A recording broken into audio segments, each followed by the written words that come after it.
विद्महे भृगुपुत्राय धीमहि तन्नो च्यवन् प्रचोदयात्। ॐ च्यवनाय विद्महे भृगुपुत्राय धीमहि तन्नो च्यवन् प्रचोदयात्। ॐ च्यवनाय विद्महे भृगुपुत्राय धीमहि तन्नो च्यवन् प्रचोदयात्। ॐ च्यवनाय विद्महे भृगुपुत्राय धीमहि तन्नो च्यवन् प्रचोदयात्।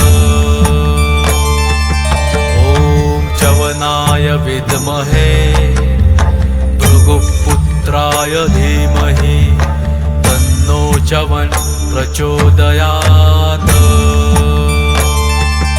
ॐ च्यवनाय विद्महे भृगुपुत्राय धीमहि तन्नो च्यवन् प्रचोदयात्।